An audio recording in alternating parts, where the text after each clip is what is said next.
Bien, le sujet d'aujourd'hui est un sujet qui est pratique, puisqu'il s'agit de sortir le budget à la fin de la réunion en ayant tous les éléments pour le faire. Donc, ceux qui ont déjà voté leur budget, ils sont les plus nombreux. Ce sera une leçon nouvelle pour voir s'ils ont bien pratiqué comme le veut le texte, la loi, mais bien entendu aussi avec les majorités conséquentes. Voilà un petit peu ce que j'avais à dire. Il va sans dire que le budget est l'acte principal. Non, c'est pour tout le monde. Comment? Non, Allô? c'est rien, c'est juste une personne qui avait oublié de couper son micro en nous rejoignant. Je l'ai coupé, c'est bon. Bien, c'est parfait, on peut y aller.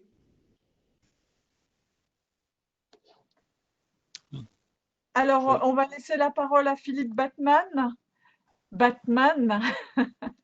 la Banque Postale qui va nous faire, qui va nous parler effectivement élaboration du budget, et surtout sur les fondamentaux. Philippe, je vous laisse présenter. Normalement, vous devriez avoir la main pour présenter. Non? Je pense. C'est bon. Je regarde. Hop. C'est parti. Je vais le mettre. Hop. Voilà. Donc bonjour à tous.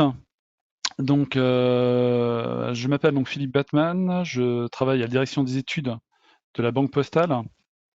Donc la direction des études, en fait, on est amené à faire un certain nombre d'études, comme son nom l'indique, sur tout le monde des collectivités, que ce soit les régions, les départements ou les intercommunalités et les communes. Nous avons un partenariat maintenant avec Territoire Conseil, Banque des Territoires, depuis la prise de participation de la Caisse des dépôts et consignations au sein du groupe La Poste. Voilà. Donc je tenais à remercier Mairie 2000 et Nathalie d'autres pour m'accueillir au moins à distance. Alors un peu comme vous, je suis aussi élu. Je suis élu depuis 2001. Je suis maire depuis 2005 et j'entame mon 4e mandat. Donc je sais à peu près le sujet en fait qui nous intéresse, donc qui est vraiment donc les fondamentaux sur les finances. Ce que je vous propose, c'est en fait, je vais m'interrompre à certains moments au niveau des différentes étapes pour pouvoir répondre à vos questions si vous en avez. Mais je ne vais pas les prendre en fil de l'eau parce que ça permettra en fait de dérouler plus facilement en quelque sorte la présentation. Voilà. Donc si on regarde en fait, si on fait un peu un regard dans le rétroviseur, si on regarde le mandat qui vient de passer entre 2014 et 2020, on voit que c'est un mandat qui a été énormément marqué par une vaste réforme territoriale au niveau des communes, mais les communes, donc on a une diminution des communes, mais qui continue de se produire avec la création des communes nouvelles, donc avec le rapprochement des différentes communes entre elles, pour ne faire plus qu'une seule commune et des communes déléguées. Il y a eu en fait un gros chantier aussi sur la fusion des régions, avec beaucoup moins de régions au niveau de la métropole. Sur les GFP, donc là, pour ceux qui étaient déjà en place, vos élus là qui étaient déjà en place, en 2014 par exemple, dans le département de la Haute-Loire, vous aviez 21 GFP, et depuis 2017, vous n'en avez plus que 11. Donc vous avez quasiment divisé par 2 les groupements, et en fait on voit bien qu'au niveau national, c'est à peu près ça qu'il y a eu, avec entre autres les obligations d'avoir des intercommunalités d'au moins 15 000 habitants, sauf pour des territoires très ruraux. Baisse aussi au niveau des groupements sans fiscalité propre, c'est-à-dire tout ce qu'on appelle les parties des syndicats intercommunaux, que ce soit des regroupements pédagogiques ou des syndicats de gestion d'eau. Alors, pour élaborer son budget de la commune, on a 3 grandes étapes. La première étape, c'est connaître la procédure d'élaboration budgétaire, les grandes règles, les grands principes de base. Nous verrons ensuite une deuxième étape pour réellement construire notre budget. Et enfin, nous allons finir par ce qu'on appelle décider, c'est-à-dire de voir justement quelles peuvent être les marges de manœuvre, c'est-à-dire en analysant justement le budget et nos finances de la commune, voir quelles sont nos marges de manœuvre pour monter ce budget-là et les ouvertures possibles. Alors, pour élaborer son budget, il y a la Bible, qui est le CGCT, le Code général des collectivités territoriales.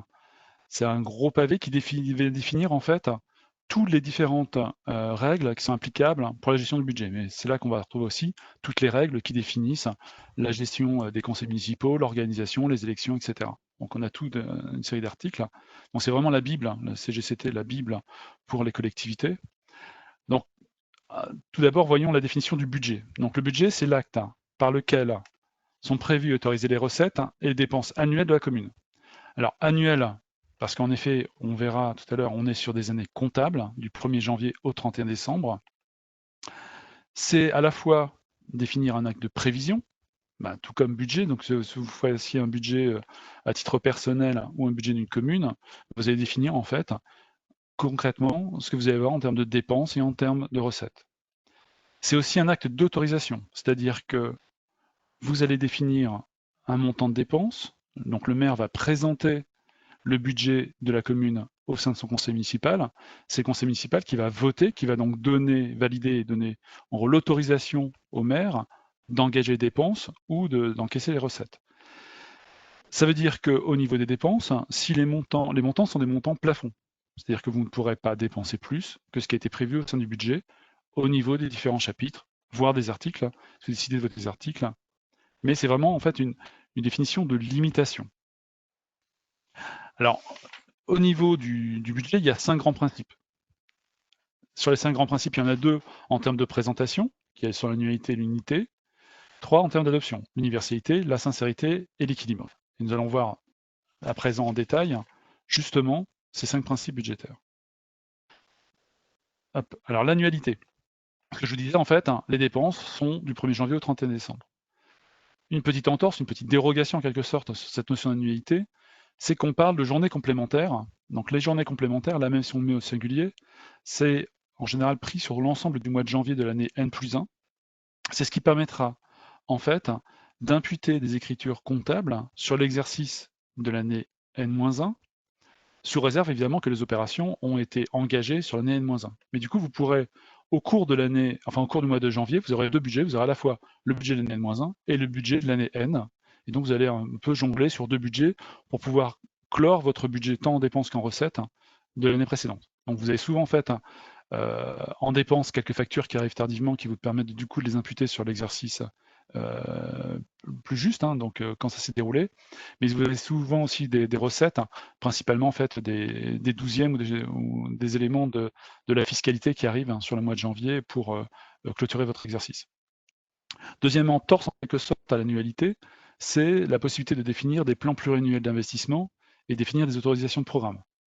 Donc là, on est plutôt sur des logiques d'investissement, de très gros projets d'investissement. Imaginons que vous avez décidé de refaire toutes les voiries de votre commune, sauf si vraiment vous avez une situation financière qui est à outrance et que vous avez vraiment les moyens de tout financer en une seule année, sinon c'est rarement le cas. Et donc, vous pouvez, en définissant un plan pluriannuel, de définir en fait année par année le montant justement de ces différents investissements. Ça vous permet en fait de donner une certaine visibilité sur votre programme d'investissement. Ce n'est absolument pas une obligation. Dans les petites communes, c'est quand même en plus assez rare, parce que c'est difficile en fait, souvent de réussir à faire des prospectives sur la durée totale du mandat dans le cas d'une petite commune.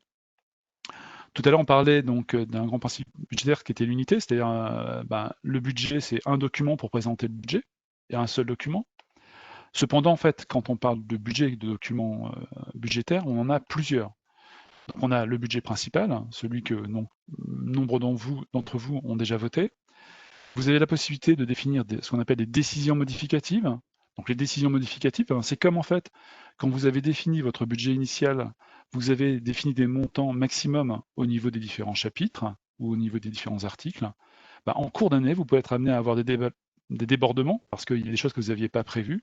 Et du coup, la seule façon de pouvoir redonner en gros un droit de tirage sur ces différents postes comptables, c'est d'effectuer une décision modificative, c'est en gros un virement d'un compte vers un autre compte. Donc ça vous permet en fait de lisser, de reventiler en fait un montant de dépenses ou de recettes d'ailleurs. Vous avez la possibilité de définir un budget supplémentaire. Alors le budget supplémentaire, on verra, vous êtes obligé, si vous n'avez pas voté au moment de votre budget primitif, si vous n'avez pas récupéré l'affectation des résultats des exercices précédents, c'est-à-dire si vous n'avez pas d'abord voté votre compte administratif pour imputer l'affectation de vos résultats, vous êtes obligé pour imputer vos résultats comptables, d'avoir un budget supplémentaire. Ensuite, donc là, ces éléments concernent le budget primitif, vous avez la possibilité d'avoir des budgets annexes.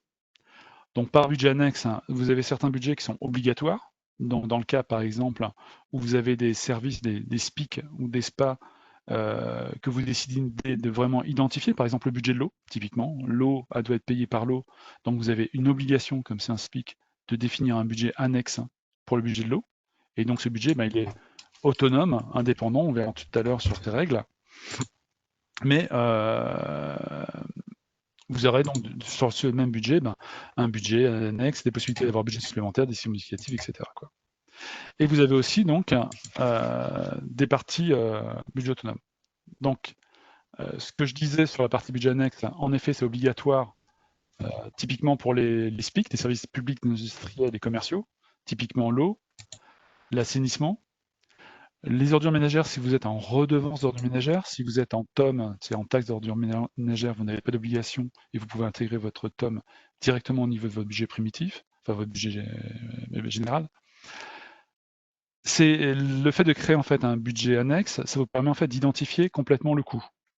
Alors dans le cas d'un SPIC, vous avez une obligation, c'est que le SPIC marche en financement autonome et normalement donc il doit s'auto-alimenter. C'est-à-dire que dans le cas par exemple du budget de l'eau, vous avez la facturation des services au niveau de l'eau, au niveau de vos administrés, qui vous permettra en fait de facturer la gestion de votre service tant au niveau du fonctionnement qu'au niveau de l'investissement.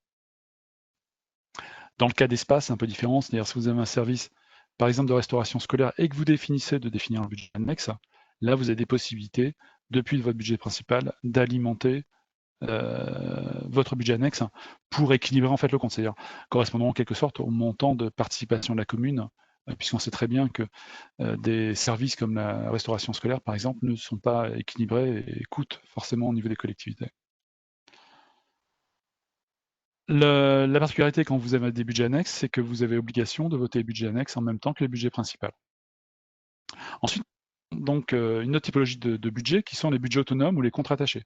Typiquement, vous pouvez avoir des CCAS, donc des caisses communales d'action sociale. Alors je dis vous pouvez parce que depuis la loi NOTRe, pour les communes de moins de 1500 habitants, ce n'est plus une obligation. Vous avez la possibilité d'intégrer directement votre action sociale au sein de votre budget principal. Mais vous pouvez en fait encore avoir un CCAS dédié qui vous permet en fait de gérer en fait cette activité. Mais là, comme on est sur un budget autonome, en fait, ce n'est pas le conseil municipal qui va voter ce budget-là. C'est-à-dire que vous aurez désigné un conseil d'administration du CCAS, et c'est le conseil d'administration qui décide de la façon dont il va dépenser, et gérer le budget du CCAS. Voilà. Donc possible sur des budgets de contrats attachés d'avoir des subventions communales. En plus, il n'y a aucune interdiction dessus. Alors, autre grand principe, c'est la partie donc universalité. Alors, l'universalité, donc c'est deux points en quelque sorte, c'est obligation d'inscrire toutes les recettes et les dépenses dans leur intégrité sans modification et non compensation. Imaginons par exemple que vous embauchez du personnel sur un contrat aidé, vous avez une participation qui est prise en charge par l'État sous forme d'aide, et bien vous allez avoir en fait d'un côté vos dépenses qui correspondront au montant total de la dépense pour payer le salaire et les charges de la personne, et à côté de ça, vous avez des recettes à côté spécifiques qui viendront de l'État pour participer à cette dépense. Mais d'office, vous avez en fait cette notion, en fait, à la fois les dépenses et les recettes, et vous n'avez pas le droit d'agréger en quelque sorte les deux. Non-affectation des recettes, en clair, c'est quoi? C'est que toutes vos recettes arrivent dans un pot commun, que ce soit de la fiscalité, que ce soit des dotations de l'État, que ce soit des participations des familles au niveau de la restauration scolaire ou autre. Tout arrive dans un pot commun, et c'est ces dépenses-là, enfin ces recettes-là, pardon, qui vont financer l'ensemble de vos dépenses de la commune.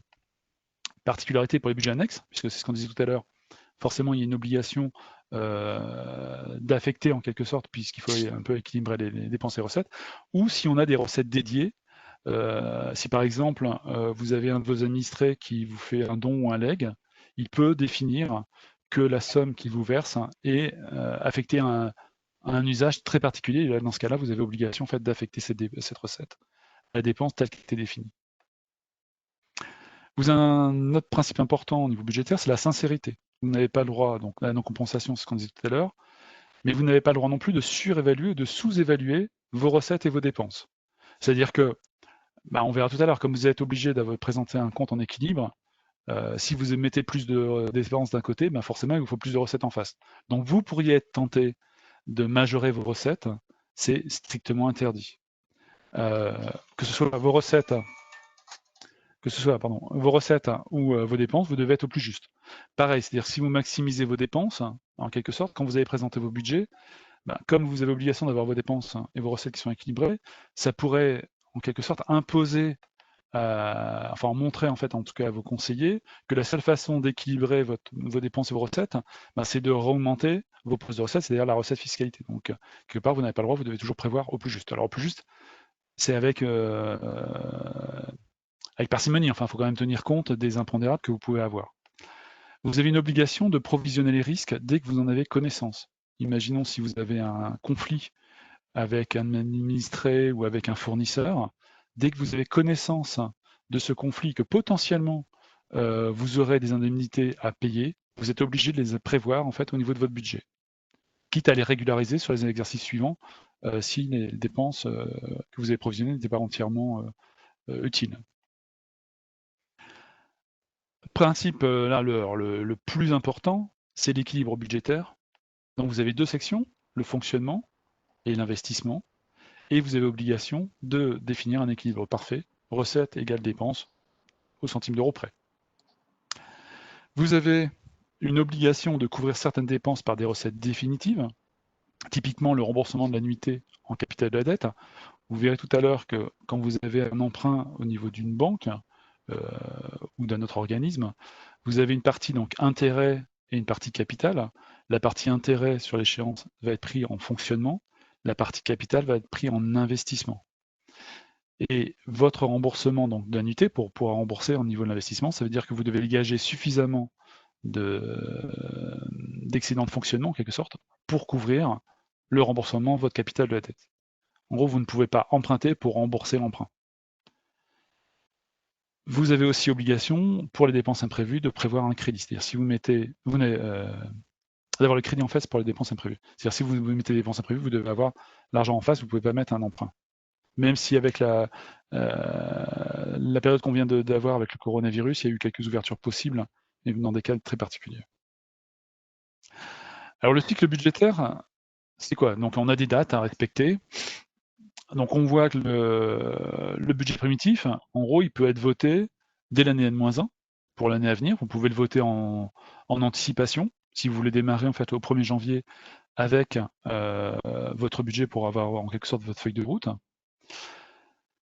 Sachant que donc, dans le cas où vous êtes une commune de plus de 3500 habitants, vous avez une obligation de définir dans les 2 mois qui précèdent le vote de votre budget primitif, de faire une séance de débat d'orientation budgétaire et de remettre un rapport d'orientation budgétaire à vos différents conseillers.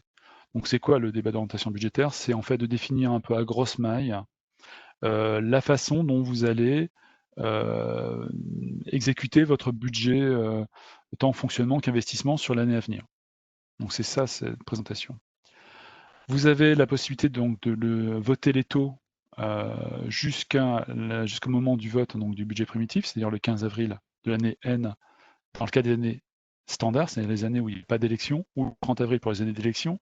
On verra que 2020, on était vraiment une année très particulière, et je vous le présenterai sur le slide suivant.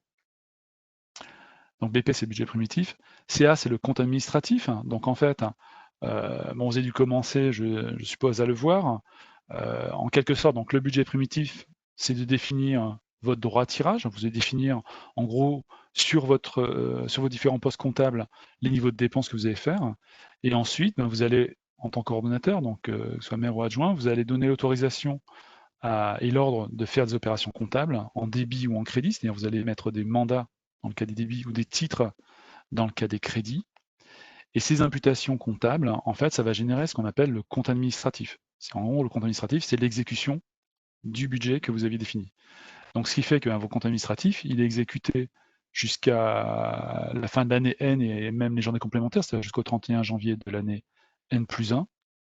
Et en général, à partir du mois de février, puisqu'il faut le temps que la trésorerie, elle de son côté, qui a le compte de gestion, c'est-à-dire l'image du compte administratif, mais d'un point de vue opérationnel, arrête son compte de gestion, et à partir du moment où vous avez le compte de gestion qui a été arrêté, vous avez une possibilité de voter le compte administratif de l'exercice. Donc ce compte administratif, en fait, peut très bien être voté avant la prise en charge du budget primitif. Moi, je vois dans le cas de ma commune, ce qu'on fait, c'est qu'en une séance, on arrête le compte de gestion, on vote le compte administratif, et dans la foulée, on impute en fait les écritures comptables, les résultats de l'année N-1 sur l'année N, et on vote le budget primitif de l'année N. Ce qui fait que du coup, on a directement un budget primitif qui est proche de la vérité, mais donc qui est souvent voté plutôt vers mi-avril, quand on a toutes les informations à notre disposition. Et on n'a plus qu'à faire quelques décisions modificatives au cours de l'année, en fait, pour éventuellement actualiser le budget si on a prévu quelques facteurs un peu en écart. Alors sur 2020, on était vraiment particulier, puisque avec le coronavirus et puis surtout le passage du deuxième tour au 28 juin, le budget primitif a pu être voté jusqu'au 31 juillet. Donc tout, en fait, que ce soit donc les débats d'orientation budgétaire, le budget primitif, le compte administratif donc de l'année N-1, c'est-à-dire de 2019, vous avez tout jusqu'au 31 juillet 2020. La particularité, c'est que le vote des taux, on avait jusqu'au 3 juillet pour voter les taux. Sachant que cette date est basée que sur des contraintes, en quelque sorte, des services de la DGFiP, qui impose en quelque sorte d'avoir du délai pour pouvoir générer les rôles, communiquer aux administrés les augmentations, etc. Donc jusqu'au 3 juillet. Donc l'AMF avait essayé de faire modifier cette date à l'occasion du projet de loi de finances rectificatif numéro 3, qui est en cours d'analyse à l'Assemblée nationale, pour ramener cette date du 3 juillet au 31 juillet, pour que en fait, les nouveaux conseils municipaux qui ont été élus au deuxième tour et qui décident de voter le budget puissent potentiellement pouvoir voter une majoration des taux. Il y a eu un peu une fin de non-recevoir au niveau de l'analyse du PLFR 3. L'ancien ministre des Comptes de l'Action publique, c'est-à-dire Gérard Darmanin, a laissé sous-entendre au niveau de l'AMF qu'il pourrait y avoir une tolérance pour les quelques délibérations qui pourraient être prises un peu tardivement par rapport au 3 juillet. Mais voilà, c'est un peu, enfin, potentiellement, ça peut prêter en fait à contentieux postérieur. C'est un peu compliqué cette date. Donc si vous n'avez pas modifié vos taux, comme on est à présent le 10 juillet, je pense qu'il est un peu trop tard.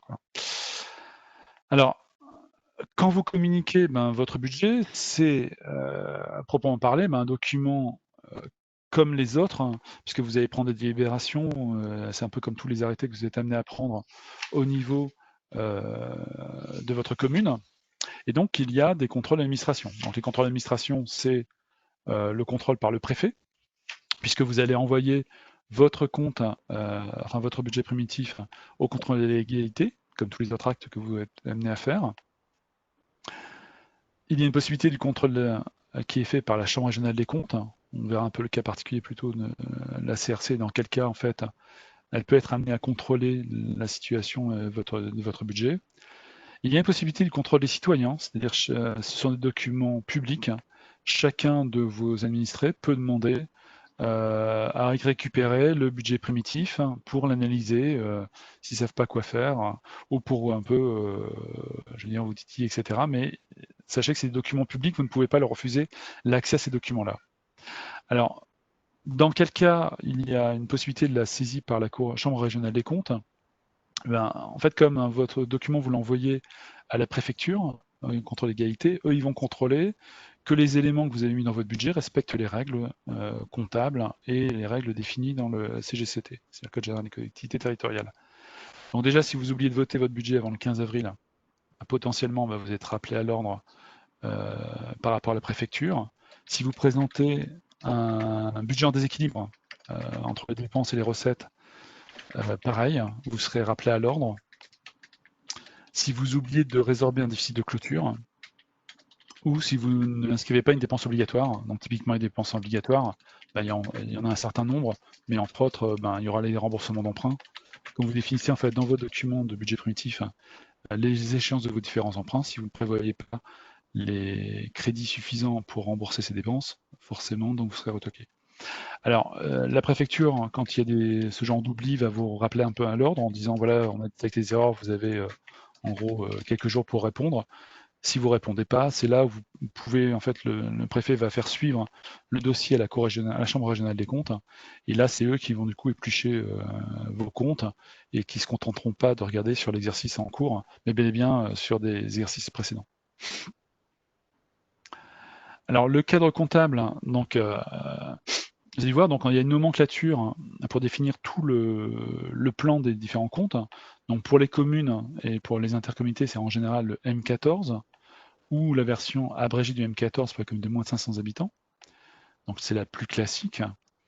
On commence à avoir un certain nombre de groupements de GFP qui basculent en M57. La M57, en fait, c'est... Bonjour. La M57, donc c'est une nomenclature qui correspond en quelque sorte un peu à toutes les compétences de toutes les différentes strates des différents types de collectivités. C'est-à-dire qu'on va retrouver à la fois les comptes spécifiques correspondant à des dépenses de département comme les remboursements de l'APA ou du RSA, etc., des dépenses spécifiques par rapport aux régions, etc., et les dépenses aux communes. La M57, alors toutes les métropoles sont basculées d'office au M57, elles peuvent avoir des compétences beaucoup plus importantes que les simples GFP standards, mais c'est aussi dans le cadre des collectivités qui sont parties en compte financier unique. Vous en entendrez parler sur la durée du mandat, c'est-à-dire que, ce que je disais tout à l'heure, on avait un compte administratif qui était géré au niveau de la commune et un compte de gestion qui était géré au niveau de la trésorerie, et le but de l'opération, c'est de fusionner en un seul compte, qui serait le compte financier unique. Et à cette occasion, en fait, on serait plus sur du M14 dans le cas des communes, mais sur du M57. Certes, allégé, mais j'espère très allégé parce que le M57 est quand même très très volumineux. Et après, vous pouvez avoir en fait des nomenclatures spécifiques si vous avez des budgets annexes. Si par exemple, vous gérez un budget d'annexe sur l'eau ou sur l'assainissement, vous allez être en nomenclature M49. Si vous faites du transport, vous êtes sur du M43, etc., etc. Donc vous pouvez avoir des spécificités en fait en fonction de votre commune. Alors, ce que je vous propose, avant d'aller plus loin, c'est peut-être savoir si vous avez des questions. J'essaie de reprendre le chat. Il n'y a pas de questions a priori sur le chat. Alors, est-ce que quelqu'un a une question? N'hésitez pas, dans ce cas, prenez votre micro. Oui, est-ce que quelqu'un a une question? Vous pouvez aussi les noter dans le chat, les questions. Et là, il n'y a Dans rien les dans le chat, en fait. discussions, il n'y a rien, non. Bon, parfois, c'est en perso. On continue, Philippe. On continue. Oui, Eh ben, j'ai on une continue. question. Ah, Monsieur Proiriol. Oui, est-ce que vous pouvez nous définir un peu plus ce que vous entendez par l'universalité? Par l'universalité, je vous ai dit l'universalité, oui.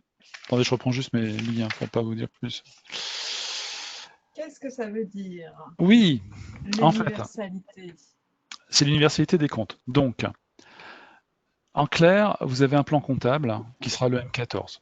Vous devez mettre toutes vos dépenses par rapport à la définition du plan comptable. C'est-à-dire vous ne mettez pas dans le compte qui vous intéresse comme vous voulez, que ce soit des dépenses, enfin si vous avez déjà regardé en fait le M14 par exemple, si on prend le volet donc, du chapitre 12 sur les dépenses de personnel, suivant si votre personnel c'est des agents titulaires ou si c'est des contractuels ou si c'est des contrats aidés, vous avez des numéros de compte différents. Donc vous avez obligation de ventiler complètement sur ce plan comptable. Vous avez l'obligation, en fait, c'est l'univers en fait justement de l'aspect comptable en fait. C'est pour ça qu'on parle d'universalité. L'interdiction d'affecter des recettes, c'est ce que je vous disais tout à l'heure, sauf dans le cas d'un budget annexe, par exemple, où vous allez facturer de l'eau et vous allez mettre l'eau. Là, en fait, l'équilibre financier que vous avez, c'est d'un côté j'ai des dépenses, de l'autre côté j'ai des recettes. Vous n'allez pas dire mes impôts vont payer uniquement mes frais. C'est-à-dire vous pouvez faire des rapprochements comme ça entre les deux parce que en termes de somme, mais vous n'avez pas la possibilité d'affecter en tant que tel. Ça ne vous empêche pas de faire de l'analyse un peu analytique de la situation. C'est-à-dire que si vous n'avez pas défini un budget annexe, par exemple pour la restauration scolaire ou pour un service de périscolaire au niveau de ou même scolaire, en fonction de ce que vous voulez faire, vous pouvez au niveau de la ventilation, quand vous passez les opérations comptables, ventiler en fait sur des différents services et dire par exemple cette facture-là spécifique, ça correspond à par exemple de l'alimentation, mais je sais que cette alimentation-là, ça correspond de façon spécifique à des repas sur la restauration scolaire. ou que ça correspond de façon spécifique à des repas que j'ai commandés pour faire la fête du 14 juillet. Vous avez le même numéro de comptable autrement, donc vous n'avez pas ces possibilités de distinguer en dehors de faire de la ventilation ou de retraiter après un peu à la main vos aspects. Donc l'université, c'est un peu ça, c'est de définir et de respecter ce cadre comptable et surtout les grands principes d'équilibre budgétaire, dépenses égale recettes. Je ne sais pas si j'ai été... Non, merci, merci. Ça revient à dire qu'il faut ventiler cela dans le bon compte. Ah, complètement. Alors surtout... Alors en fait, avant, quand je vous dis avant, c'est parce que bon, là, comme j'en suis à mon quatrième mandat, la comptabilité a quand même évolué un tant soit peu au niveau de notre relation avec les trésoriers et payeurs.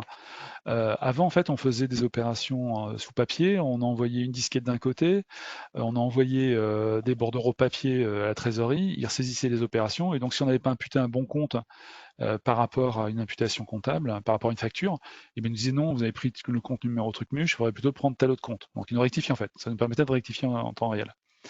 Maintenant, on est passé en dématérialisation, c'est-à-dire que tous les flux sont complètement dématérialisés avec la trésorerie, et donc ils ne contrôlent quasiment plus rien. Alors, ils contrôlent des choses, ils contrôlent plus en fait que vous allez mettre la dépense, qu'une dépense que vous engagez est justifiée par rapport à que vous avez bien mis une facture, par exemple, que si c'est pour payer un agent qui a bien un contrat de travail ou un arrêté de nomination de cet agent en fait au sein de votre commune, enfin ce genre de choses-là, c'est-à-dire ils vont contrôler ces éléments-là, mais ils ne contrôlent plus forcément en détail la ventilation des comptes. Et nous, alors là, je reprends ma casquette Banque Postale, quand on analyse les comptes de façon consolidée des différentes collectivités, mais parfois on a des surprises, voire des très mauvaises surprises, parce que du coup c'est très compliqué en fait de retrouver, de pouvoir comparer des communes sur leur niveau de dépenses quand les ventilations sont parfois un peu, je ne vais pas dire folkloriques, mais un peu hasardeuses, quoi. On a vu des fois où sur certaines collectivités, même des grosses, les services de l'État a indiqué par exemple que ça allait être une opération au crédit et puis ils imputaient une opération au débit par exemple. Donc on avait des choses comme ça qui étaient assez surprenantes et personne n'avait vu, quoi, même pas la trésorerie, rien. Donc, et voilà, donc c'est important en effet d'essayer de caler au mieux sur le plan de compte, mais en général votre secrétaire de mairie a assez l'habitude. Et quand vous avez des opérations qui sont plutôt des opérations assez rares, parce que parfois c'est vrai qu'il y a des opérations un peu plus spécifiques. Dans ce cas-là, je vous conseille en fait de prendre contact avec votre trésorier ou avec ses services qui vous aideront en fait et qui vous diront quelle est l'optimisation en fait au niveau de l'imputation comptable, quoi. Voilà. C'est bon? Passe à la suite. Oui, c'est bon, votre dernière remarque est pertinente. Nos DGS se font couvrir souvent par des contacts téléphoniques ou des visites au trésorier public. Et parfois, on peut parfois s'en étonner un petit peu, puisque ce n'est pas lui qui décide et qui est responsable, bien entendu, de l'affectation. Mais par contre, il rassure, je crois, le personnel qui assure la comptabilité de la commune. Oui, parce que en fait, c'est vrai que parfois il y a surtout quand vous avez aussi des opérations, vous pouvez être amené quand il y a des transferts de compétences vers les intercommunalités, vous allez avoir des transferts de fonds vers l'intercommunalité. Et là, quand les opérations entre les communes et les intercommunalités sont pas en concordance au niveau du numéro de compte, c'est très compliqué en fait d'assurer que ça s'est bien passé. Et le problème, en fait, ce qui est parfois difficile, c'est que c'est pas toujours les mêmes trésoreries qui sont pour l'intercommunalité et la commune. Alors, mais c'est pareil, c'est en fait il y a un gros chantier en fait au niveau des des trésoreries, avec un rapprochement des trésoreries qui a déjà eu lieu mais qui va continuer, et avec une structure justement d'un peu de regrouper les communes et leurs intercommunalités sous une même entité comptable, justement pour pas avoir des choses qui parfois sont pas forcément très claires et très justes entre les différentes strates de collectivités. Voilà. Alors, Merci. on va continuer donc sur la partie construire le budget. Alors, pour construire le budget, pardon. Donc, vous avez monté une liste il y a quelques mois, même si ça dure un peu longtemps par rapport à la mise en place effective des conseils municipaux. Et au niveau de la nouvelle équipe municipale que vous avez pu constituer, vous avez défini un programme de début de mandat. Dans ce programme, vous avez pu définir en fait des axes de dépenses en termes de dépenses de fonctionnement, parce que vous avez défini de nouvelles choses, ou au niveau en termes d'investissement. Vous avez pu définir aussi des réflexions pluriannuelles. Si vous aviez par exemple des grands chantiers sur la partie investissement, vous avez défini des grands chantiers, donc du coup vous avez défini un plan pluriannuel d'investissement et avec des autorisations de paiement. Donc ça c'est au niveau de l'équipe municipale. Donc cette équipe municipale, quelque part, va se réunir en différentes commissions. Donc il y aura les commissions thématiques que vous avez déjà dû constituer, c'est par exemple les commissions techniques, parce que vous avez des espaces verts à entretenir, vous avez des choses à réaliser, des petits ouvrages, vous avez de l'entretien de bâtiments. Donc tout ça, en fait, ça va être des sources de dépenses. Et donc quelque part, vous allez avoir besoin de remonter entre vos différents services municipaux, donc vos services techniques et autres, mais vos commissions, de savoir, de remonter, avant de monter le budget, de savoir, cette année, est-ce que j'ai des dépenses à prévoir spécifiques? Parce que c'est souvent, en fait, des choses comme ça, surtout une petite commune, même si c'est des dépenses d'entretien, vous n'avez pas forcément... vous pouvez avoir des dépenses d'entretien qui vont fluctuer parce que sur certains bâtiments, vous avez des niveaux, des entretiens qui sont plus chers entre différentes années. Donc c'est des choses à prévoir. Et bien sûr, en pareil, vous avez aussi votre commission des finances qui va calculer pour traduire en quelque sorte et puis monter le budget en fonction d'un côté des dépenses et des attentes des différents services, de l'autre côté des recettes prévisibles et de voir pour essayer de faire l'adéquation entre les deux. Donc pour présenter justement ces niveaux de dépenses, etc., et en gros, est-ce que ça tient la route ou pas, vous allez faire un débat d'orientation budgétaire en obligation si vous êtes plus de 3500 habitants, ou si vous n'êtes pas obligé dans un cadre complètement, vous allez faire au moins différentes commissions pour essayer de voir où vous allez et ce que vous allez faire en termes de priorisation. Et à partir de ça, avec votre secrétaire général ou avec votre DGS, vous allez, vous maire, avoir un budget monté, où là, vous aurez une définition au niveau du plan comptable, ventilé par niveau, etc. Et vous allez proposer, du coup, ce budget à votre conseil municipal qui va voter votre budget. Donc, on voit bien, avant de pouvoir présenter en fait le budget, vous avez toute une phase de travail. Donc, j'espère, pour la majeure partie de vous, qu'en effet, le budget a déjà été voté, parce qu'en fait, sinon, il vous reste 21 jours à faire. C'est quand même un gros travail, surtout si vous l'avez jamais fait, quoi. Alors, pour pouvoir élaborer justement votre budget, il vous faut un certain nombre d'informations. Donc vous avez des informations indispensables qui sont communiquées par l'État. Typiquement, c'est les données relatives à la fiscalité locale. C'est-à-dire que vous avez des bases d'imposition, donc sur votre foncier non bâti, c'est tout ce qui est agricole, pour faire simple, sur du foncier bâti, donc toutes les maisons. Vous pouvez avoir de la CFE en fonction de si c'est vous ou l'intercommunauté qui a récupéré cette compétence. Donc toutes ces fiscalités. Vous allez avoir des informations sur les dotations et les subventions, donc toutes les dotations de l'État, donc la DGF, dotation globale de fonctionnement, la dotation forfaitaire, la dotation nationale de péréquation, la dotation de solidarité rurale, si vous êtes une commune rurale, etc., etc. Vous allez avoir des informations de portée plus générale, qui sont par exemple les prévisions d'évolution des rémunérations des agents de l'État. Dans la loi de finances, en fait, quand l'État a prévu de planifier des augmentations sur les agents de l'État, donc qui impactent aussi, dans un deuxième temps, les agents de la fonction publique territoriale, c'est lui qui décide en fait l'augmentation de l'indice. Donc, s'il décide d'augmenter l'indice de 1,2 ou 1,4 ou 1,5%, c'est intéressant d'avoir cette information-là pour pouvoir justement l'intégrer dans votre constitution de budget primitif. Alors, on verra tout à l'heure, c'est pas indispensable que vous alliez lire en détail le projet de loi de finances. Je vais vous donner quelques petits raccourcis justement pour avoir les informations utiles qui devront quand même bien vous aider par rapport à ça. C'est important aussi d'avoir des informations sur la conjoncture économique et en fait la variation de l'indice des prix, plutôt pour savoir comment évoluent les prix. Si vous avez un service de restauration scolaire, les repas, ils augmentent. Vous pouvez avoir la fréquentation des enfants qui augmente aussi. Donc tout ça, ça aura des impacts sur potentiellement les montants que vous aurez définis. Alors, comme toutes ces informations, les informations qui viennent de l'État sont des informations indispensables, on part du principe que si l'État n'a pas communiqué ces informations avant le 31 mars, d'office, la commune a un délai supplémentaire pour pouvoir voter son budget. C'est-à-dire que les informations sur la DGF, enfin, sur dotation de façon générale, sont publiées en ligne. Et en 2019, en fait, les informations ont été publiées que le 4 avril. Et donc, dans ce cas-là, plutôt qu'avoir à voter le budget avant le 15 avril, on avait jusqu'au 19 avril pour voter le budget.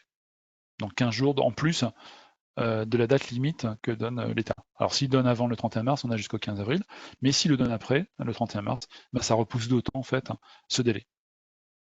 Et donc ces informations-là, toutes ces informations-là, vous les trouvez en fait sur le site de la DGCL, donc dotation DGCL-coût.fr.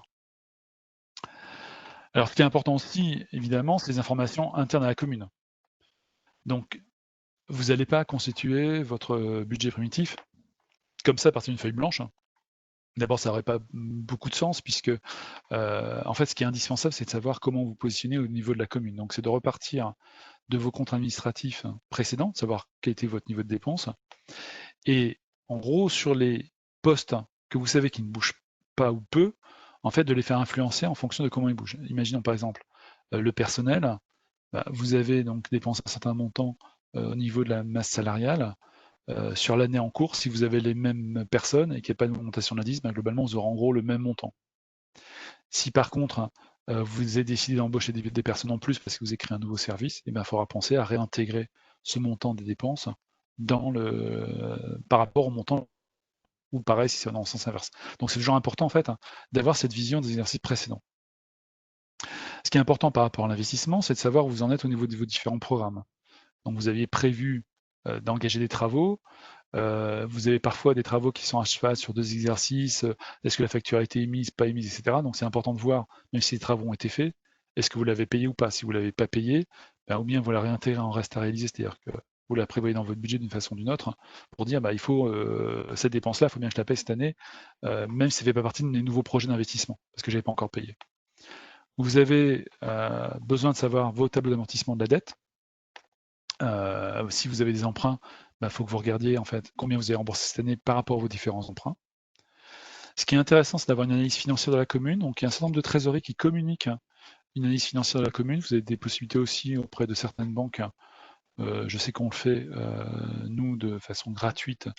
On peut vous faire une petite analyse financière de votre commune pour, en gros, voir comment vous positionnez. Alors c'est pas de dire c'est bon, c'est pas bon, vous n'êtes pas bon. C'est plus de voir en fait comment vous positionnez par rapport à des communes un peu de taille équivalente, et de voir en fait en vous comparant, de voir si votre écart de niveau de dépense par exemple s'explique ou pas. Souvent ça s'explique, mais de voir justement s'il n'y a pas des endroits où vous pouvez faire des économies. Imaginons sur 2 communes de taille équivalente, vous pouvez avoir des dépenses de personnel qui sont beaucoup plus importantes dans votre commune que dans une autre commune à côté qui est de même taille, parce que vous, par exemple, vous avez une école en direct, et donc comme vous avez une école, vous avez une ATSEM au niveau de la maternelle, vous avez du personnel qui nettoie l'école, vous avez potentiellement un service de garderie, etc. Alors que la commune d'à côté, en fait, même si elle est de la même taille, elle passe par un groupement pédagogique. Donc comme elle passe par un groupement pédagogique, en fait, sa dépense, c'est pas le cas de personnel, c'est le syndicat, c'est le regroupement pédagogique.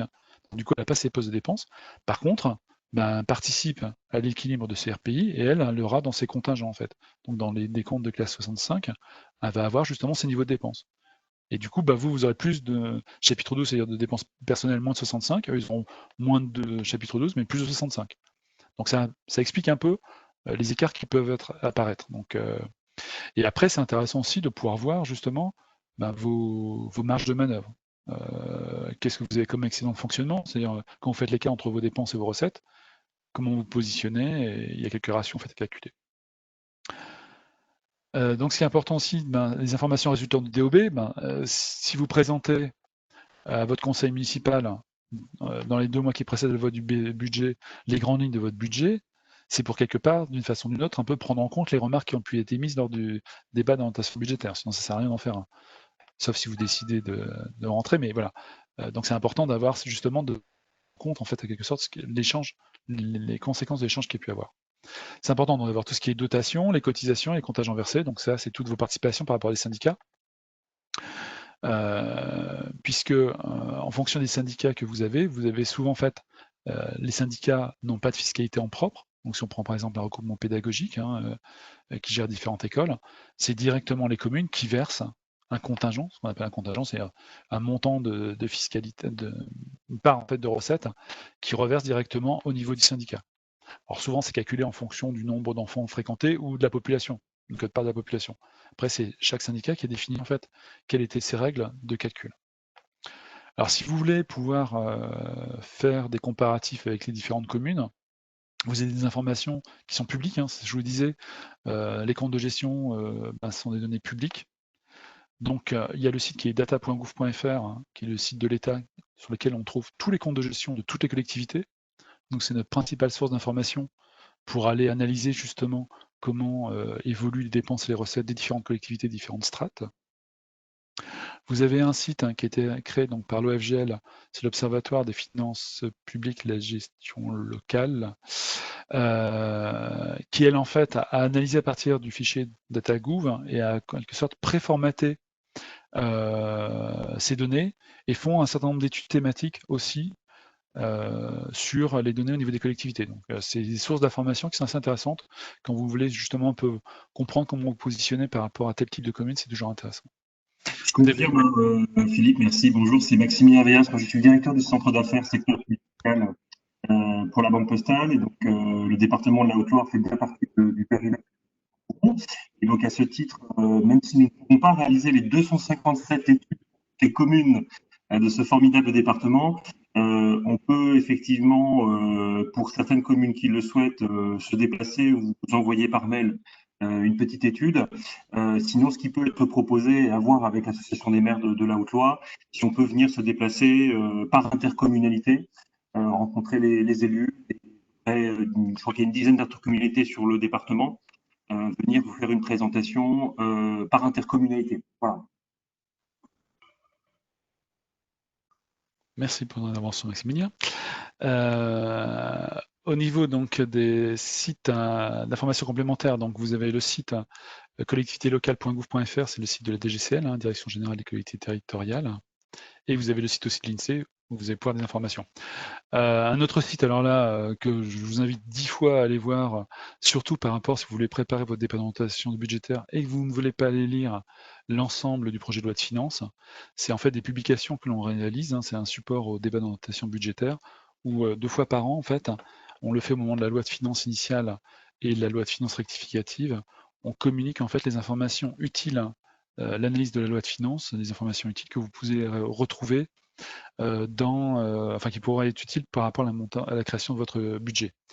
Et vous trouverez aussi là aussi différentes études qu'on est amené à réaliser au niveau de la banque postale. Moi, j'ai par exemple fait des études en commun avec la MRF, donc les maires ruraux, donc sur les communes de moins de 3500 habitants. J'ai fait aussi une étude sur les communes avec les élus de la montagne, donc sur les spécificités en fait des communes de montagne. En fait, on se rend compte que chaque commune est très spécifique, c'est ce qui fait la beauté de la France, je pense, au niveau de tous nos villages. Et chacun a ses spécificités. Et c'est vrai qu'après, on a des niveaux de dépenses ou de recettes qui peuvent être différentes d'une collectivité à l'autre, mais par rapport à des thématiques, en effet, une commune de montagne n'a pas du tout un même profil de dépenses qu'une commune touristique ou qu'une commune ni touristique ni de montagne, quoi. Voilà.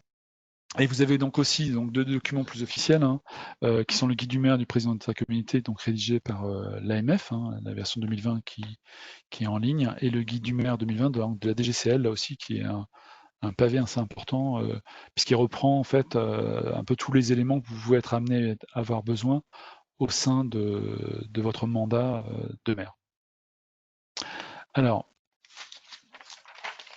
en fait, ce qu'il faut voir quand vous montez votre budget, et quand on parle de votre commune, c'est que vous n'êtes pas tout seul.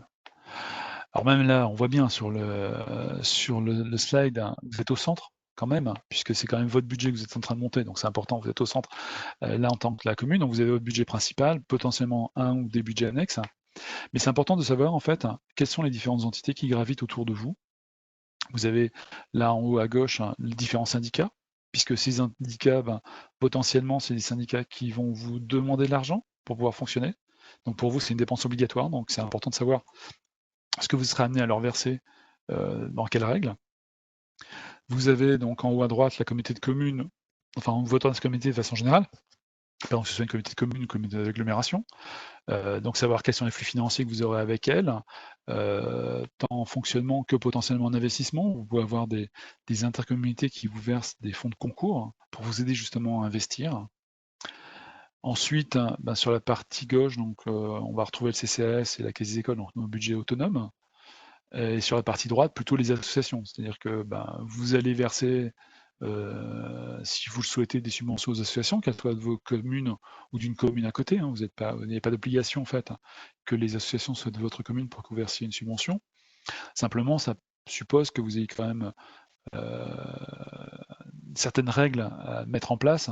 À une époque, c'est vrai que les associations en général avaient tout le temps les mêmes montants de subventions d'une année à l'autre, voire un peu plus d'une année à l'autre.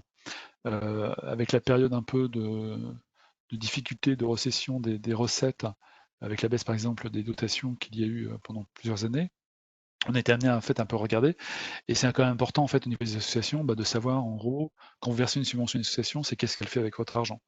En fait, aider une association, c'est très bien, c'est ce qu'il faut. Je pense que pour faire vivre, c'est très bien qu'il y ait d'autres acteurs au niveau que la commune en tant que telle, d'autres acteurs de la commune qui fassent fonctionner, même sous forme de loisirs ou autre, la collectivité. Mais quelque part, c'est important en fait que la subvention que vous leur versez ne sert pas à augmenter en fait leur trésorerie en direct. C'est-à-dire, il faut bien que ça corresponde quelque part à des dépenses engagées, parce que sinon, en cas de contrôle, il pourrait y avoir des choses qui pourraient être signalées, en quelque sorte, entre autres par la Cour générale des comptes. Vous avez aussi des relations avec le département, là aussi, quand même souvent sur la partie investissement, avec souvent des fonds départementaux d'aide à l'investissement qui vous aident donc à investir. Mais vous pouvez aussi avoir d'autres acteurs en fait qui vous versent des subventions de fonctionnement. Je pense par exemple à la CAF. Si vous avez en fait un centre de loisirs ou un service, ne serait-ce qu'un service de périscolaire, si vous appliquez des grilles au niveau des familles, des grilles CAF, vous pouvez avoir des subventions de la CAF qui vous aident en fait à faire fonctionner votre service. Voilà. Donc c'est important en fait d'identifier tous ces différents acteurs. Alors ce que je disais tout à l'heure, c'est qu'en fait, donc depuis 2014, enfin même maintenant en fait, en gros, donc toutes les communes appartiennent à l'intercommunalité, donc hormis il doit y avoir 3 ou 4 communes en fait qui sont des communes insulaires qui ne sont restées indépendantes, sinon toutes les autres communes font partie d'intercommunalités. Donc vous avez différentes tailles d'intercommunalités, donc les comités de communes donc, qui sont les plus nombreuses, même si en fait à l'heure actuelle il en reste à peu près 1000. Les comités d'agglomération, on est plus sur des où il y a là une ville, un chef-lieu de département ou un sous-chef-lieu de département qui fait partie donc, de la communauté d'agglomération. Et puis après, pour les plus grandes territoires, en fait, où on va retrouver des communautés urbaines ou des métropoles. Chez vous, en fait, vous avez principalement des comités de communes. En fait. De mémoire, il n'y a qu'une seule communauté d'agglomération, si je ne me trompe pas, dans ce que j'avais vu. Alors, il faut voir, c'est que en moyenne, une commune est membre de 3 syndicats. Donc, que ce soit pour l'eau, que ce soit pour des regroupements pédagogiques, que ce soit pour la gestion d'une vallée sèche, que ce soit pour des équipements spécifiques, etc. Et l'intercommunalité, en fait, quand vous avez transféré une compétence de la commune vers l'intercommunalité, si le syndicat, en fait, qui gérait cette compétence, avec cette compétence maintenant gérée au niveau de l'intercommunalité, c'est du coup l'intercommunalité qui est, par un phénomène de représentation sur l'institution, qui est directement présent dans le syndicat. C'est-à-dire c'est plus vous en tant que commune qui gérez la relation avec le syndicat, mais c'est l'intercommunalité. Voilà. Alors, ce qui est important et même indispensable de savoir dès votre début de mandat, c'est qui fait quoi entre la commune et le PCI. Donc, qui fait quoi, c'est-à-dire quelles sont les compétences que vous exercez encore en propre et quelles sont celles qui ont été transférées à l'intercommunalité. Qui paie quoi, parce que énormément de compétences peuvent être transférées. Quels sont les flux financiers entre la commune et l'intercommunalité? Donc, est-ce que c'est l'intercommunalité qui vous verse de l'argent, on verra tout à l'heure, ou est-ce que c'est vous qui lui en versez? Et quel est son régime fiscal au niveau de la communauté? Donc, est-ce qu'elle est en fiscalité professionnelle unique ou est-ce qu'elle est en taxe additionnelle? Alors, depuis décembre 2019, le 27 décembre, hein, vraiment en fin d'année, il y a la loi engagement et proximité qui a augmenté en quelque sorte le rôle des élus des communes au sein des intercommunautés, en imposant par exemple la création d'un pacte de gouvernance et de créer une conférence des maires. Parce que bon, pour ceux qui sont dans leur premier mandat, vous verrez au niveau de vous êtes représentant au niveau de l'intercommunauté, l'instance du conseil communautaire et même du bureau, c'est quand même souvent un peu des chambres d'enregistrement. Donc tous les travaux ont été faits en amont en commission, donc c'est pas vraiment sur ces moments-là où on discute. Et par contre, quand l'intercommunauté a vraiment créé une conférence des maires qui fonctionne bien, moi, où je suis, franchement, on a une réunion à peu près une fois par mois sur la conférence des maires, c'est là qu'on va définir la stratégie de l'intercommunauté. C'est-à-dire avant de dire on va transférer une compétence, eh bien le président de l'intercommunauté vient devant la conférence des maires, présente la possibilité de transférer telle ou telle compétence, les avantages, les inconvénients, de ce que ça va coûter, etc. Et c'est en fait lors de ces conférences des maires où on dit bah oui, c'est intéressant, on est OK pour transférer, ou non, on n'est pas d'accord, on veut transférer. Et en fonction de ça, du coup, les sujets ne vont pas plus loin au-delà de cette conférence. Donc c'est vraiment un lieu d'échange et de débat qui permet en fait de présenter et de faire mieux fonctionner, et que du coup l'intercommunauté reste bien un outil d'aide aux communes et non pas une strate supplémentaire du millefeuille où du coup on décidait en quelque sorte la commune des compétences qu'elle peut exercer. Alors, tout à l'heure, je vous disais, quand on voyait la baisse sur le nombre de communes, puisqu'on était en 2014 à plus de 36 000 communes et maintenant on en est à moins de 35 000, bah, c'est en fait la création des communes nouvelles, la fusion. Et donc depuis 2019, la particularité, alors on voit hein, que les communes nouvelles, c'est quand même pas mal sur l'ouest hein, de la France qu'elles se sont créées, hein, quand même majoritairement, dont certaines très grosses communes nouvelles. Et depuis donc août 2019, il y a une notion qui s'appelle une commune-communauté. C'est-à-dire que quand l'ensemble des communes appartenant à une communauté, une intercommunauté, donc une communauté de communes par exemple, l'ensemble des communes fusionnent pour faire une seule commune, elles peuvent, si elles le souhaitent, rester isolées, c'est-à-dire se retrouver en quelque sorte une commune nouvelle isolée, quelque sorte, et exercer à la fois les compétences communales et les compétences de l'intercommunauté. Elles n'ont plus obligation en fait d'adhérer en fait à la nouvelle EPCI à fiscalité propre, contrairement à ce qui était avant. Voilà. Alors, il faut bien voir, c'est que avant de décider de se marier, c'est un vrai mariage, une commune nouvelle. On ne se marie pas juste pour des raisons d'argent, parce que ça ne marche pas. Je pense que c'est vraiment dans le cas où des communes longtemps travaillé ensemble sur un grand nombre de choses, sont proches, et du coup, même leurs habitants se sentent proches, que ça a un vrai sens de fusionner. Quand vous décidez de créer, en fait, de façon un peu artificielle, un rapprochement de communes pour faire un paquet plus gros, bah souvent ça marche pas très bien, quoi. J'ai vu différents exemples. Il y a même des communes nouvelles qui ont divorcé en fait, en quelque sorte, qui sont restées mariées pendant 2 ou 3 ans. Donc c'est pas forcément une gestion facile, quoi. Alors, au niveau du budget, le grand principe, si vous avez une chose à retenir, c'est le principe d'équilibre budgétaire. Dépenses égale recettes. C'est assez facile. Vous ne pouvez pas dépenser plus que ce que vous avez. Vous n'êtes pas l'État, vous n'allez pas emprunter pour vos frais de fonctionnement. Vous avez l'obligation de respecter un cadre comptable. Donc en effet, vous avez défini les priorités de votre mandat, quand vous avez fait votre liste, quand vous avez fait votre profession de foi, vous avez dit, voilà, on va faire ça, ça, ça, et puis là, vous verrez, on fera encore mieux. Ben, peut-être que pour respecter le cadre comptable, le principe que dépenser les recettes et que vous avez payé tous vos éléments, vous n'avez pas le choix, et ben, vous ne pourrez peut-être pas faire tout comme vous aviez prévu, ou en tout cas tout aussi vite que vous l'avez prévu. Donc vous serez amené obligatoirement à affiner vos priorités et à ordonnancer vos choix. Et dans tous les cas, le principe, c'est schéma d'équilibre budgétaire, dépenses égale recettes. Et ça, vous n'en sortirez pas. Alors, le budget, en gros, vous avez deux parties. La partie, le fonctionnement. La partie droite, l'investissement. La séparation entre les deux est assez simple. L'investissement, c'est un caractère durable. Vous achetez, par exemple, une imprimante, c'est un caractère durable, vous ne changez pas tous les 4 matins d'imprimante, donc c'est une dépense d'investissement. Vous achetez du papier pour mettre dans l'imprimante. Le papier, la durée de vie du papier est quand même pas très grande, même si après vous l'archivez, hein, le papier en tant que tel, le papier blanc ne reste pas blanc longtemps. Donc lui, c'est une dépense de fonctionnement. Donc là, on est sur des fonctionnements. Donc en fonctionnement, vous avez trouvé quoi? Vous avez trouvé vos frais personnels, tout ce qui est fourniture, hein, que ce soit à la fois des fournitures, de l'électricité, du carburant, des repas, enfin, ce genre de choses-là, les intérêts de la dette, obligatoirement si vous avez la dette, des frais généraux et les subventions versées, tant au niveau des communes qu'au niveau des syndicats pour fonctionner. En face, pour financer ces différentes dépenses, vous avez des recettes, qui sont les impôts directs et indirects, tout ce qui est dotation de l'État, et les produits-services, donc la partie tarification, que ce soit la cantine, que ce soit du service scolaire, que ce soit ce que vous voulez, de la bibliothèque, du parking, enfin un peu tout ce que vous voulez en fait en termes de recettes.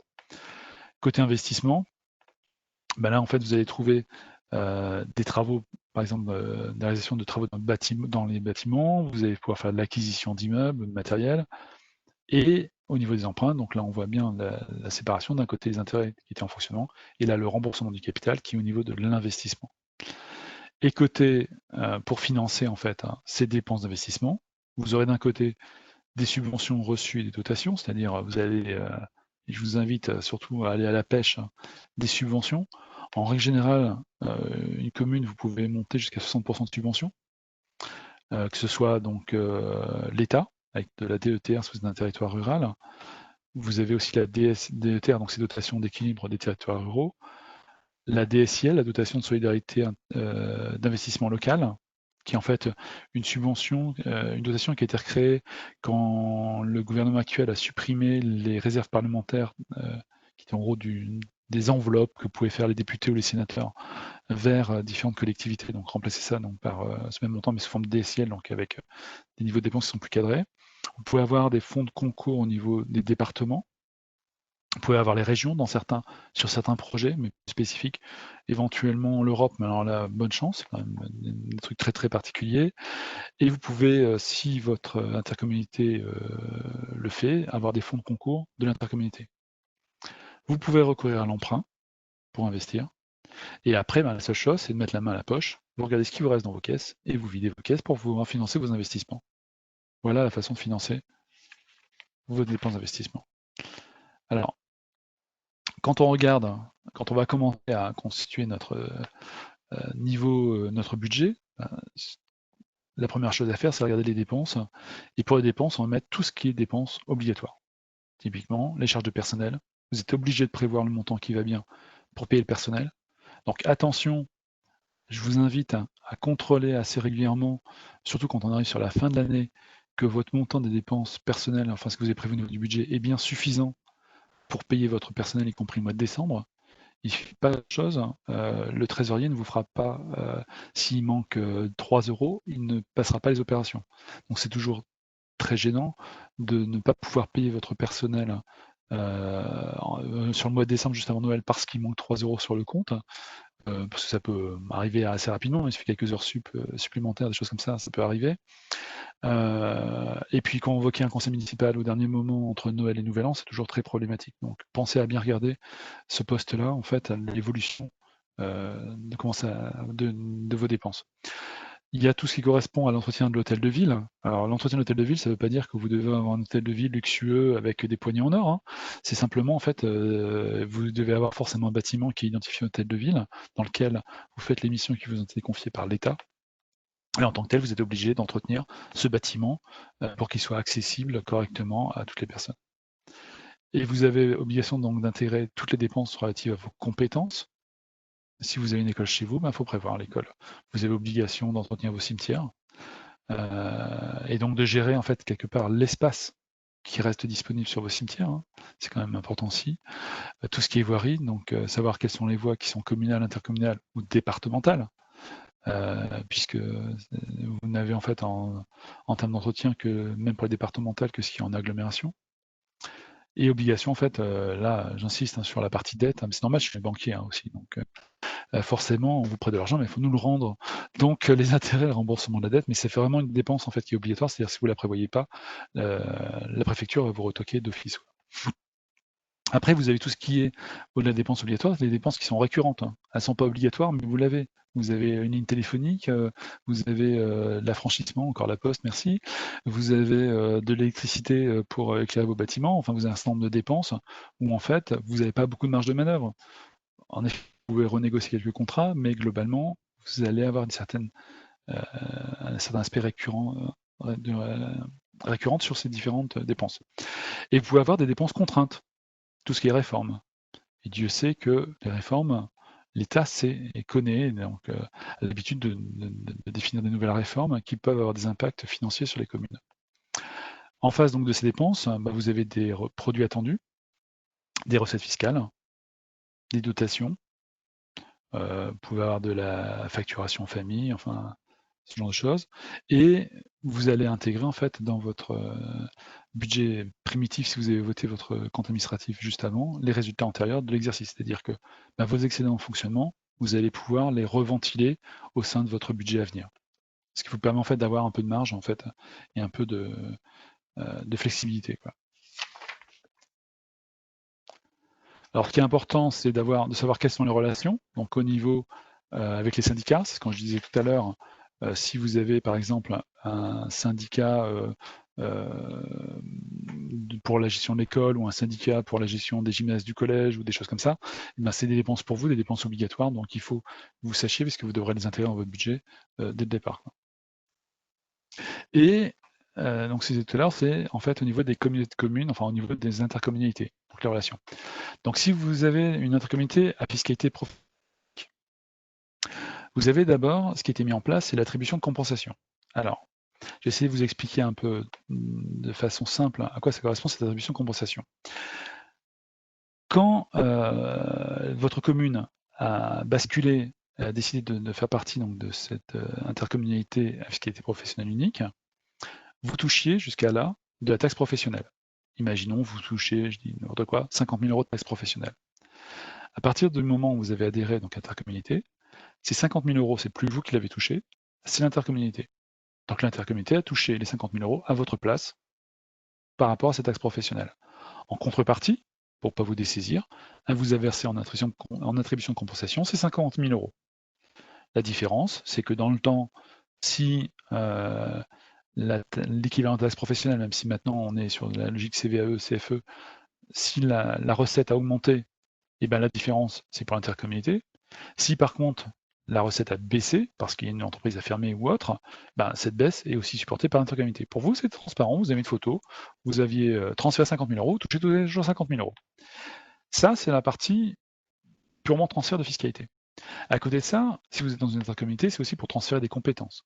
C'est-à-dire que le but, c'est de transférer en fait à l'intercommunalité des compétences qui peuvent coûter cher pour une commune, et du coup, c'est elle qui le prend en charge. Puisqu'il le prend en charge, vous allez, vous, en contrepartie, verser le montant correspondant à cette charge. Imaginons, donc on était sur 50 000, vous aviez un service périscolaire, vous avez décidé de transférer la compétence périscolaire à l'intercommunalité. Donc si votre service périscolaire coûtait, vous aviez 20 000 € de dépenses, vous aviez 10 000 € de recettes, il vous coûte 10 000 €. Donc vous avez transféré le service périscolaire et vous transférez avec les 10 000 €, en fait, la différence entre les deux, c'est-à-dire le coût de votre commune, ces fameux 10 000 € à l'intercommunalité. Donc du coup, vous avez 50 000 moins les 10 000, vous n'avez plus que 40 000 en attribution de compensation. La différence, c'est qu'en fait, là aussi, tout comme quand vous avez transféré votre taxe professionnelle, c'était une photo à un instant T, là, votre niveau de dépense, c'est celle d'un instant T. Et en fait, si les dépenses au niveau des dépenses augmentent, pour vous, la dépense reste constante. Donc vous n'avez pas de variation des dépenses. Donc il y a des compétences qui sont très intéressantes de transférer. Par exemple, moi, je sais que j'ai transféré l'incendie, donc ce qu'on verse en termes de contingent au SDIS, les services départementaux de lutte incendie. Concrètement, que ce soit une dépense communale ou ailleurs, c'est pareil. La seule différence, c'est que depuis que j'ai transféré, du coup, j'ai un montant constant. Alors qu'en fait, j'avais cette dépense cette compétence qui a augmenté tous les ans. Donc du coup, j'exerce rien de plus, mais rien de moins qu'avant, en clair.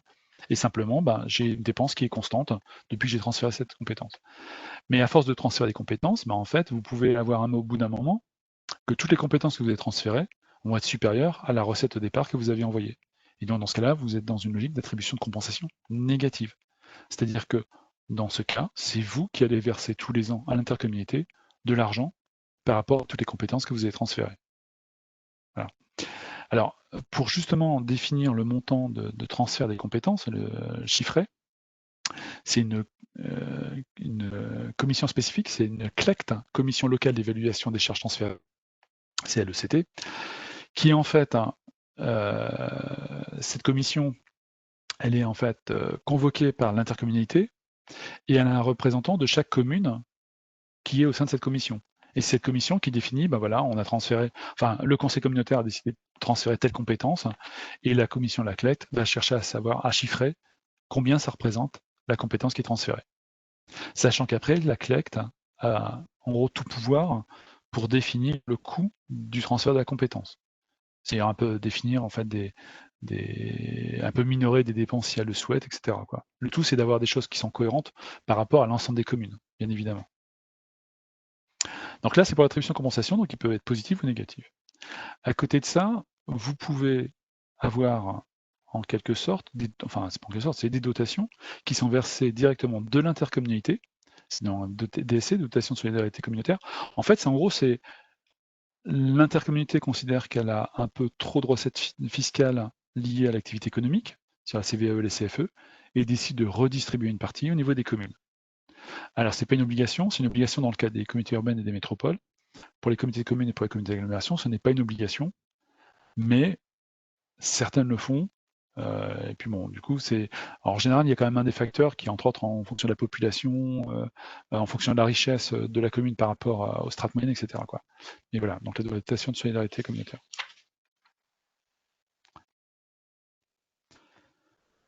Alors, quand vous allez définir, pour toujours respecter le fameux équilibre budgétaire, si vous définissez des nouvelles dépenses de fonctionnement, les dépenses de fonctionnement, donc vous allez donc forcément devoir prévoir comment vous financez ces dépenses de fonctionnement, mais surtout après, si vous définissez en fait des nouvelles dépenses d'investissement, vous allez devoir estimer quel sera l'impact en fait sur votre fonctionnement. Imaginons que vous décidez de créer une piscine, je me provoque un peu le trait, dès le moment où vous avez créé une piscine, vous aurez besoin de maîtres nageurs, vous aurez besoin de la consommation d'eau, vous aurez besoin des contrôles, vous aurez du personnel, vous aurez du chauffage, donc cet investissement que vous aurez peut-être bien réussi à trouver les bons financeurs pour pas que ça vous coûte trop cher, en termes de fonctionnement, ça a un énorme impact sur votre budget communal. Donc c'est à prévoir dès le départ, en fait, ce niveau de dépenses. Sachant que en plus, depuis le 30 juin 2016, vous avez une obligation, suivant le montant de l'investissement que vous avez décidé de faire, en fonction du montant de l'investissement, vous êtes obligé de faire une analyse d'impact, de l'impact sur le fonctionnement. Dans le cas, par exemple, des communes de moins de 5000 habitants, c'est des moments où votre niveau de dépense votre dépense d'investissement est supérieur à 150% vos recettes réelles de fonctionnement, vous avez obligation de faire une analyse d'impact. Donc ça peut paraître énorme, mais je vais vous prendre un exemple. Vous décidez de refaire une nouvelle école. Vous êtes une commune de 700-800 habitants, vous avez un budget de fonctionnement de 500 000 euros, donc des recettes de 500 000 euros. Et bien une école, si vous dépassez 750 000 euros, vous serez obligé de faire une évaluation d'impact. Sachant que dans le cas typiquement d'une école, vous êtes rapidement, en fait, en fonction du nombre de classes, sur des montants supérieurs. Donc là, la nature d'impact, ça veut dire quel sera le coût en fait de l'énergie, etc., des fluides, de ce nouveau besoin. Alors si c'est pour annuler une ancienne école, vous pourrez de l'autre côté montrer que vous ferez des économies de l'autre côté par rapport à l'entretien de l'ancien bâtiment, sur l'électricité, parce que le bâtiment coûtait cher en entretien, etc., en énergie et autres. Mais dans tous les cas, vous devrez faire cette étude d'impact pour que vos conseillers puissent analyser avant d'engager la dépense, avoir en toute connaissance de cause. Voilà. Donc le schéma d'équilibre budgétaire. Donc initialement, en fait, on a prévu donc dépenses égales à recettes. En cours d'exécution, vous aurez un niveau de recette qui va se présenter et un niveau de dépenses. Donc en règle générale, vous avez vos recettes qui sont supérieures à vos dépenses. ce serait mieux. C'est quand même en général plus que conseillé. Si vos dépenses sont supérieures à votre recette, ça peut aller de façon ponctuelle parce que vous pouvez avoir des dépenses exceptionnelles qui arrivent sur un exercice qui font que vous avez dépassé votre montant de recette. Mais dans le temps, ce n'est pas une situation viable. Donc forcément, vous devez toujours être plus dans une logique d'avoir des recettes supérieures à des dépenses. La différence entre les recettes et les dépenses, c'est ce qu'on appelle l'épargne brute. C'est l'écart entre les deux. Cette épargne brute, il sert en fait, c'est ce qu'on a vu tout à l'heure, il faut que le remboursement de l'emprunt soit fait avec des fonds propres de la commune. Donc en fait, il faut que l'épargne brute soit supérieure à votre remboursement d'emprunt. Si vous remboursez 20 000 euros, par exemple, de capital tous les ans sur votre emprunt, eh bien, il faut que votre épargne brute, vous ayez plus de 20 000 euros. C'est surtout important aussi d'avoir, c'est avant de dire prendre un nouvel emprunt pour financer des travaux d'investissement, c'est de voir est-ce que vous dégagez suffisamment d'excédent de fonctionnement pour pouvoir absorber cette nouvelle échéance d'emprunt. Donc c'est vraiment tout le temps important. Et donc, sur la partie investissement, cette épargne brute, donc vous l'arrivez en recette d'investissement.